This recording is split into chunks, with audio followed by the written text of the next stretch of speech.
name is Mary Frances Wainwright. I've been a registered nurse for over 21 years, and I've been a certified school nurse in Philadelphia for the past 9 years. As a school nurse, I also consider myself a public health nurse because I'm right there pretty much on the front line every day. I live and work in the Roxborough section of Philadelphia, where there is a very high incidence of Lyme disease and a high deer population. Over the past 9 years, our school, which has 220 students, has experienced a high incidence of Lyme disease increasing each and every year. And I am panicked each and every year. And when I met Julia several months ago at a certified school nurse conference in Pennsylvania, I thought, where have you been all my life? And she came and spoke with our community just last week. Diagnosed cases of Lyme disease is growing. For example, I will talk about the last 2 weeks. There has been 11 cases of diagnosed Lyme, and that's just cases that have been recognized as such. Several of the 11 students have been sick with different presenting symptoms, and less than half of the students and their families remember ever removing a tick or seeing any kind of rash, let alone a bullseye rash. Because these students did not report having removed the tick or having the rash, when these students presented to their physicians with these symptoms, it didn't occur to the physicians to work these students up for Lyme, despite being told that where they live there is a high incidence of deer. In several of the 11 diagnosed cases, when a Lyme test was initially drawn on the student, the test would come back negative, only to find out many months and many lab tests later that the Lyme test is now positive. It is my understanding through my own research and my own reading that testing may be falsely negative during those first few weeks of infection, potentially delaying the correct diagnosis and treatment. Therefore, the symptoms are now worse, and several of our students have missed many days of school, many weeks of school, and one of these children has missed almost the entire school year, all because her case of the Lyme disease was not initially treated. Needless to say, as other symptoms developed before being correctly diagnosed and treated, the students were seen as faking, depressed, lazy, just not wanting to attend school. Several parents have also spent thousands and thousands of dollars on psychiatrists, medications, antidepressants. Then came sleep studies. Upper endoscopies were performed because several of our students were experiencing with their Lyme gastrointestinal issues, which are not considered by most pediatricians consistent with Lyme disease. 2 weeks ago, a 5th grade student at our school came over to see me in the health room, and she handed me a note. And the note said, "I cannot feel the side of my face or my tongue, and my right arm is heavy, and I cannot move it." The student was also slurring her speech. The student, who had had a history of being treated in the past with Lyme on more than one occasion, twice, she was admitted to one of the children's hospitals in Philadelphia.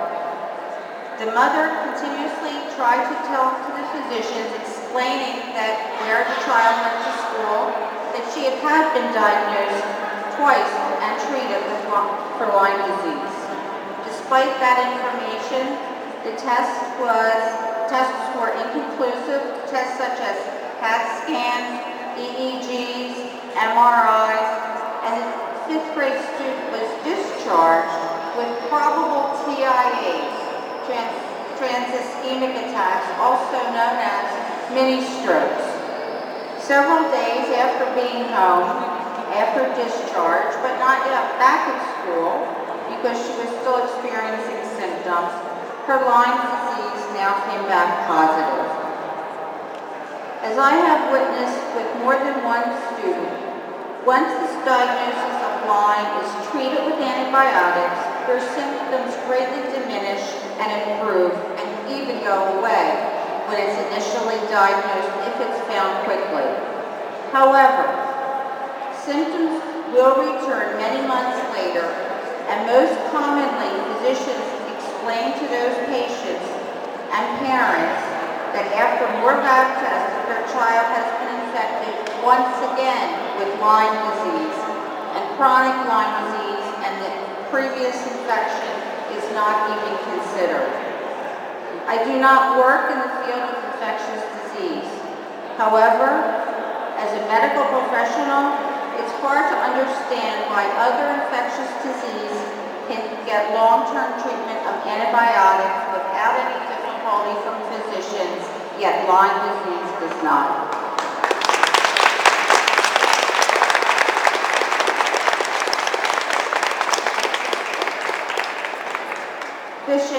Physicians typically offer and order 2 to 3 weeks at the maximum of these antibiotics. After observing many cases of Lyme disease, it appears appropriate that in some cases of Lyme disease, longer treatment is necessary. In many cases, when parents ask their child's physician for longer courses of antibiotics, it is denied. Physicians explain to these patients that their child has received the accepted gold standard treatment treatment for Lyme disease. I've seen several families leave physicians and practices that they've been with since babies to find other physicians to receive more and longer courses of antibiotics. We in Pennsylvania need to take action now. We've waited way too long.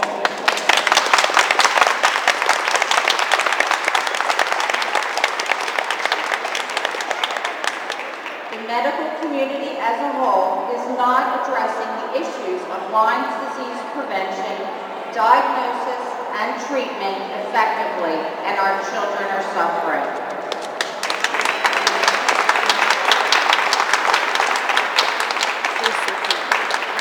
Let us open our collective hearts and minds. Through education, we can teach our children and our families how to decrease the likelihood of being bitten in the first place in order to decrease the incidence of Lyme. We must make physicians aware that the incidence of Lyme is skyrocketing in Pennsylvania. Physicians need to be educated that the current lab tests used to diagnose Lyme disease are not accurate. And just because a patient has a negative Lyme test does not mean they don't have Lyme disease.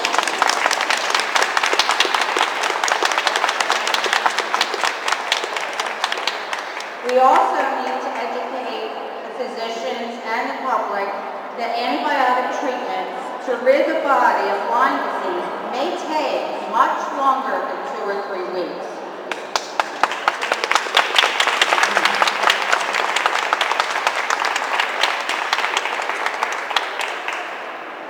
Through education in our schools in Pennsylvania and public service announcement, we can teach our students and their families in Pennsylvania to decrease the incidence of Lyme disease by decreasing the incidence of being by the tick in the first place. Thank you.